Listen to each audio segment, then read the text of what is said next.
अस्सलाम वालेकुम मोअज़्ज़ज़ ख़वातीन व हज़रात, अली मुमताज़ आपकी खिदमत में हाज़िर।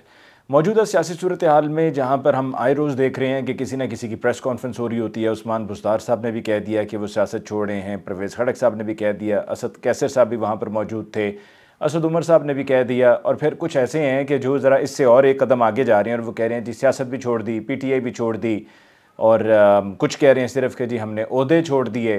तो यही वो है सब जो हमें देखने को मिल रहा है on a daily basis Pakistan Tehreek Insaf को लेकर। अब आगे 2023 के इंतखाबात का सवाल, क्या 2023 में इंतखाबात होंगे? पहला सवाल। अगर इंतखाबात होंगे तो क्या Pakistan Tehreek Insaf as a political party contest करेगी? ये दूसरा सवाल। तीसरा सवाल कि क्या इमरान खान साहब ख़ुद कंटेस्ट कर पाएंगे या इमरान खान साहब इस इलेक्टोरल प्रोसेस का हिस्सा ही नहीं होंगे? तीसरा सवाल। चौथा सवाल, ये किंग्स पार्टी कौन सी है और किंग्स पार्टी कितनी सीट्स लगभग जीत सकेगी? पाकिस्तान पीपल्स पार्टी के हिस्से में क्या आएगा? PMLN के हिस्से में क्या आएगा? वफाक में किसकी हुकूमत होगी? पंजाब में किसकी हुकूमत होगी? KPK में किसकी हुकूमत होगी? सिंध में किसकी होगी और बलूचिस्तान में किसकी होगी? और मिलिट्री कोर्ट्स, क्या ये केसेस मिलिट्री कोर्ट्स के साथ चलाए जा सकते हैं या नहीं? इसमें जो लीगली पोजीशन है मैं वो भी क्लियर करूंगा। सबसे पहले जहांगीर खान तरीन साहब जो PTI का हिस्सा थे, खान साहब के करीबी रहे लेकिन अब उनसे अलहदा हो चुके हैं, उनके साथ वो तमाम लोग जो अभी PTI से अलहदा हो रहे हैं और अनाउंस कर रहे हैं कि हम PTI भी छोड़ रहे हैं, हम सियासत भी छोड़ रहे हैं। वो खैर सियासत तो नहीं छोड़ सकते, वो PTI छोड़ रहे हैं। जब कह रहे हैं ना कि जी हम सियासत छोड़ रहे हैं तो वो यही कहना चाह रहे होते हैं ज़रा थोड़ी सी अवाम से जो इज़्ज़त अफजाई होनी होती है ना, जो फौरी तौर पर शुरू हो जाती है। जिस तरह भी पिछले दिन फवाद चौधरी साहब की फौरी तौर पर ही शुरू हो गई कि जब फवाद चौधरी साहब अडियाला जेल मिलने के लिए गए थे शाह महमूद कुरैशी साहब को, तो उससे बचने के लिए कह देते हैं जी हम सियासत ही छोड़ रहे हैं, हमने सियासत ही नहीं करनी।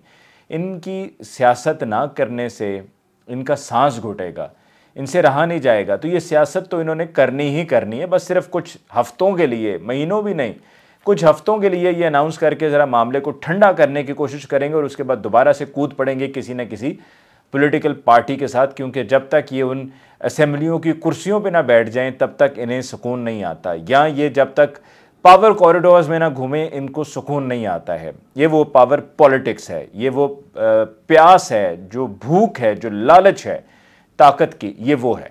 अब इसमें जहांगीर तरीन साहब अपनी एक पार्टी बनाने जा रहे हैं, उसका वो नाम आजकल सोच रहे हैं, लोगों से वो मशवरे ले रहे हैं कि जी पार्टी को क्या नाम दिया जाए। तो जहांगीर तरीन साहब की पार्टी है। जहांगीर तरीन साहब की पार्टी में जैसा कि मैंने आपको कहा जो PTI को छोड़ रहे हैं लोग वो शामिल हो जाएंगे, वो उनसे राब्तों में है। PMLQ अपनी कोशिशों में लगी हुई है। PMLQ के हिस्से में भी कुछ सीट्स आएंगी, पर इतनी सीट्स नहीं, वो सिर्फ मखलूद हुकूमत का हिस्सा बनेगी। ये मैं आपको 2023 में अगर इंतखाबात होते हैं, जो कि ये तय हो गया है कि जी वो होंगे, तो उसके लिए जो पूरा सिनेरियो है वो क्या सूरत इख्तियार करेगा वो मैं आपके साथ शेयर कर रहा हूँ, और ये मैं क्रेडिबल इन्फॉर्मेशन आपके साथ शेयर कर रहा हूँ। तो जहांगीर तरीन साहब, उनके खाते में जो उनके साथ लोग शामिल हो रहे हैं, ये एक मीटिंग हुई है, एक अहम मीटिंग हुई है, और उस मीटिंग में ये तय पाया है कि जी इनको 70 सीटें जाएंगी। कितनी? 70 सीटें। ये वो किंग्स पार्टी है जहांगीर तरीन साहब वाली, 70 सीटें। इनके साथ अलीम खान साहब भी होंगे। अच्छा, पीपल्स पार्टी के हिस्से में क्या आएगा? पीपल्स पार्टी को तकरीबन 40 के करीब सीट्स मिलेंगी। कौमी असम्बली की मैं सीट्स की बात कर रहा हूँ, ये जहांगीर तरीन साहब की भी और पीपल्स पार्टी की भी 40 के करीब सीट्स आएंगी। अब वो जो वज़ीर आज़म बिलावल भुट्टो साहब को बनाने की ख्वाहिश है जरदारी साहब की, वो कहेंगे जी ये वो कहाँ गया मामला, आपने तो बिलावल भुट्टो साहब को वज़ीर आज़म बनाना था, तो वो मामला कहाँ रह गया? उस पर उन्हें ये कहा गया है कि आप पंजाब में ये 40 सीट्स तो आपको दिलवा देंगे हम, बाकी सीट्स के लिए आपको ज़रा कोशिशें करनी है। अगर आप जीत पाए तो ठीक है, जीत पाए, और आप अगर ज़्यादा सीट्स जीत पाए तो फिर आपकी एक पोजीशन होगी, बारगेनिंग पोजीशन, जहां पर आप ये मुतालबा कर सकते हैं कि बिलावल साहब को वज़ीर आज़म पाकिस्तान बनाया जाए। तो यानी कि 70 होगी किंग्स पार्टी की, 40 होगी पीपल्स पार्टी की। पंजाब में भी गवर्नमेंट जो है वो किंग्स पार्टी की होगी अपनी इत्तेहादियों के साथ मिलकर, जिसमें काफ लीग भी शामिल हो जाएगी, आज़ाद हैसियत में भी लोग जीते हुए होंगे वो भी शामिल हो जाएंगे, पीपल्स पार्टी भी शामिल हो जाएगी। तो इस तरह पंजाब में भी हुकूमत होगी किंग्स पार्टी की, और इसी तरह विफाक में भी होगी। KPK में गवर्नमेंट होगी पाकिस्तान तहरीक इंसाफ की। अच्छा, अब वो कैसे होगा? वो इस तरह से होगा कि परवेज़ खटक साहब और असद कैसर, असद उमर, फवाद चौधरी, इमरान इस्माइल जो सब एक एक करके छोड़ रहे हैं, और जो फवाद चौधरी साहब गए थे अडियाला, वो गए थे मनाने के लिए शाह महमूद कुरैशी साहब को, जिनके बारे में मैंने आपको पिछले व्लॉग में बताया कि उन्होंने कहा है जी मुझे टाइम दो, उन्होंने टाइम मांगा है। तो शाह महमूद कुरैशी साहब को वो कायल करने की कोशिश कर रहे हैं कि माइनस इमरान खान हम एक नई पार्टी को लेकर चलें, जिसमें या हम पीटीआई को ही लेकर चलें, लेकिन वो पीटीआई ज़ाहिर सी बात है कि अगर वो बैन नहीं होती है, और वो बैन नहीं होती हुई नज़र आ रही, उसकी वजह क्या है कि ये बिलावल साहब ने, और आप सब देखें वो ज़रा जो शोर मचा हुआ था बैन लगा देंगे बैन लगा देंगे, वो कम पड़ गया।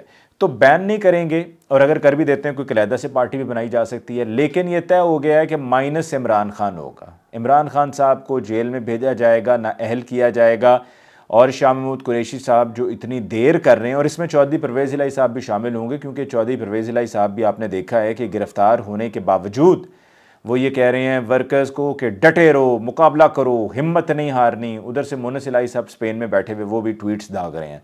वो यहाँ पर ख़ुद नहीं है, उनके वालिद यहाँ पर हैं। एक केस में उनको रिहाई मिली है, दूसरे केस में उनको महकमा एंटी करप्शन ने पकड़ ली, और यही चलता रहेगा जब तक वो भी फिसलेंगे नहीं। तो शाह महमूद कुरैशी साहब जो डिले कर रहे हैं ना इतना, वो इसी वजह से डिले कर रहे हैं। एक तो ये कि फवाद चौधरी साहब ने भी जब इस्लामाबाद हाई कोर्ट में थे ना, जब वो भाग कर अंदर चले गए थे, तो तब भी उन्होंने उस दिन कोशिश की थी कि पाकिस्तान पीपल्स पार्टी से कोई बातचीत बन जाए, लेकिन पाकिस्तान पीपल्स पार्टी से बातचीत नहीं बनी, ना शाह महमूद कुरैशी की बनी है, ना फवाद चौधरी साहब की बनी है। अब शाह महमूद कुरैशी साहब अंदर हैं, वो ज़्यादा से ज़्यादा वक्त अंदर गुजारेंगे, यानी कि तासुर यही जा रहा है सबको, और सब बड़े कह रहे हैं वाह वाह। ये सारी बातें आपने ना ज़रा खुले जहन के साथ मेरी याद सुननी है। ये जो मैं आपको बातें बता रहा हूँ बर्दाश्त भी करनी है, क्योंकि हम बदकिस्मती से बर्दाश्त नहीं करते। हम कहते हैं नहीं नहीं नहीं, ये कैसे हो सकता है, ये क्या बात कर रहे हैं। लेकिन जब वो बाद में हो जाता है तो फिर तब हमें ज़रा आंखें खुलती हैं, जहन खुलता है, तो देर हो चुकी होती है। तो पाकिस्तान तहरीक इंसाफ की तरफ से शाह महमूद कुरैशी साहब अभी भी बज़ाहिर डटे हुए हैं, महाज पे खड़े हैं। वो कहते हैं जी इमरान खान के साथ था, हूँ, रहूँगा। उनकी बेटी ने भी जाकर जेल में उनसे मुलाकात की है, तो उन्होंने यही पैगाम दिया है कि मैं भी पीटीआई और इमरान खान साहब के साथ था, हूँ और मैं रहूँगा। ये बात जब उनकी तरफ से कही जा रही है, तो ये कहने के बाद एक इम्प्रेशन यही बिल्ड हो रहा है कि शाह महमूद कुरैशी तो कहीं नहीं जाने वाले, वो तो खड़े हैं, डट के खड़े हैं, हिलने वाले नहीं, घबराने वाले नहीं, मुकाबला कर रहे हैं, और वो साथ वर्कर्स को अपने इंगेज कर रहे हैं। और यही ख्वाहिश है कि इमरान खान साहब का वो जो पीटीआई का वोट है ना, वो बस हमें किसी तरह से मिल जाए। तो वो तो खैर मिलता मुश्किल नज़र आ रहा है, क्योंकि अगर इमरान खान साहब का वोटर सपोर्टर इमरान खान साहब को नहीं देखेगा तो वो किसी और को भी वोट नहीं डालेगा। लेकिन ये एक कोशिश की जा रही है कि हम ज़्यादा से ज़्यादा सिंपतीज़ गेन करें कि जी हम खान साहब के साथ ही। अभी कुछ दिन के बाद अगर हालात बेहतर नहीं होंगे तो फवाद चौधरी साहब एक बार फिर कुछ ऐसा एक पलटी मारेंगे कि जी वो इमरान खान साहब के साथ हैं वगैरह वगैरह, ताकि वो वोट मिले, पीटीआई के जो वोटर है ना वो वोट करे। लेकिन वो पीटीआई के वोटर इमरान खान को ही वोट करेगा। लेकिन ये कोशिश एक ज़रूर की जाएगी, और इसी तरीके से फिर केपीके में भी ये परवेज़ खटक साहब एंड कंपनी सब एक्टिव हैं, वहाँ पर भी इसी तरीके से होगा। नून लीग के खाते में क्या आएगा? नून लीग को बहुत जल्द ये समझ में आने वाला है कि नवाज़ शरीफ साहब की बोगस, नवाज़ शरीफ साहब की ज़िद, नवाज़ शरीफ साहब की इमरान खान से नफ़रत उनके लिए, उनके सियासी मुस्तकबिल के लिए नुकसानदेह साबित हुई है।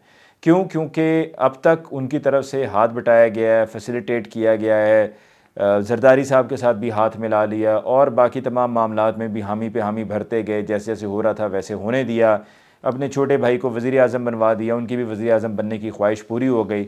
लेकिन अब आगे में क्या होना है कि आगे में एक दफ़ा फिर उनको अंदाज़ा होगा कि जहाँ पर वो पहले भी कई मरतबा गलतियाँ कर चुके हैं, ये उनकी तरफ से एक और गलती होगी, एक और गलती उनकी तरफ से होगी, और उनको इसका जाकर तब एहसास होगा, तब आंखें खुलेंगी जब ये सब हो चुका होगा। और मेरी नज़र में तो वो वक्त आ चुका है और पानी अब सर से गुज़र रहा है, और अभी तक उनको पता नहीं चला है PMLN वालों को। और अभी पिछले दिनों में 27 तारीख को जब इमरान खान साहब से मुलाकात हुई थी, तो उन्होंने जो बात कही थी वो बिल्कुल ठीक कही थी कि अभी PMLN को नहीं पता कि उनके साथ हुआ क्या है, PDM को भी नहीं पता है कि उनके साथ हुआ क्या है, पीपल्स पार्टी भी शामिल कर लें साथ में, लेकिन नून तो बिल्कुल ही फारिग ना, उनको कुछ भी नहीं मिलना है।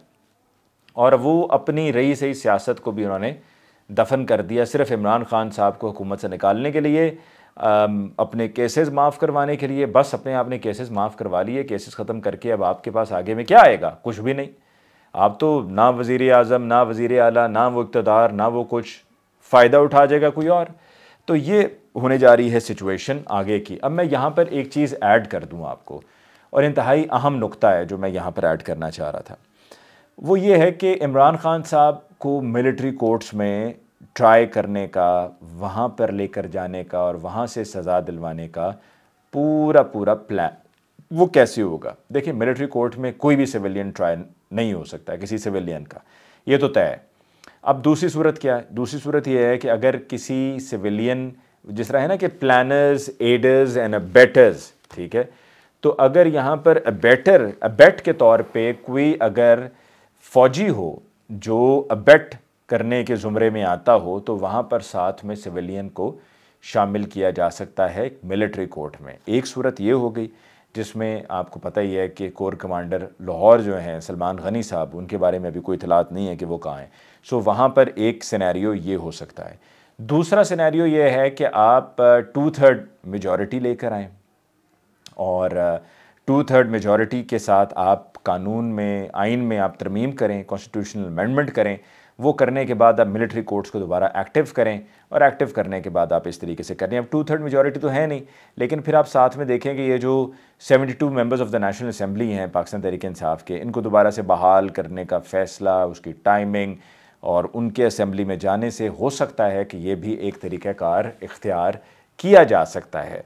तो इस तरीके से कोशिश ये की जाएगी कि किसी ना किसी, अभी बड़ा मुश्किल है, ऐसा नहीं है कि आसान है, बड़ा मुश्किल है, क्योंकि अगर वो सिविल कोर्ट्स हों तो भी, अगर मिलिट्री कोर्ट्स हों तो भी, इमरान खान साहब एक इंटरनेशनल पर्सनालिटी हैं, पूरी दुनिया जानती है और उनको फॉलो करती है। तो ये बहुत अपहिल टास्क होगा, इतना आसान नहीं है। कहना शायद आसान है, करना बहुत मुश्किल है।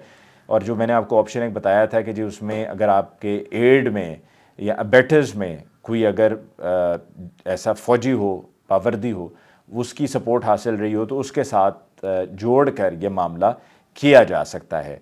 तो ये वो आगे का सिनेरियो है जिस पर बिल्ड कराते हुए इलेक्शंस करवाए जाएंगे, क्योंकि IMF से, अमेरिका से, चाइना से, अभी ऑस्ट्रेलियन हाई कमिश्नर भी आए थे, जाकर मरीम नवाज़ से भी मिले, उसके अलावा जहांगीर तरीन साहब से भी मिले। ज़रा देखिए ना, जहांगीर तरीन साहब, उनसे भी मुलाकात हुई। I hope you understand what I am trying to say. और फिर आखिर में इमरान खान साहब से भी मुलाकात हुई, और उनका भी पैगाम यही था कि चीज़ों को ज़रा बेहतरी की तरफ लेकर जाएँ, सेटल डाउन करें, this is not good for the country. तो खैर, वो तो उन्होंने मशवरा दे दिया, और भी बड़े लोग मशवरे देते हैं, लेकिन अमल हो नहीं रहा है, और अमल जहाँ से होना है वहाँ से भी अमल होना जब तक नहीं होगा तब तक बात नहीं बनेगी। So in the current scenario, IMF, America, दीगर दुनिया के ममालिक प्रेशर है इलेक्शंस करवाएं और इस डेमोक्रेटिक प्रोसेस में से गुजरें। तो उसके लिए इलेक्शंस इस साल 2023 में करवा दिए जाएंगे, पर उससे पहले ये पूरी तैयारी कर ली जाएगी, ये पूरा नेटवर्क, ये पूरा जाल बिछा दिया जाएगा, और इस बिछाए हुए जाल और नेटवर्क की बुनियाद पर इलेक्शंस करवाए जाएंगे। इसके साथ ही मुझे अली मुमताज़ को दीजिए इजाज़त। अल्लाह ने के बाद।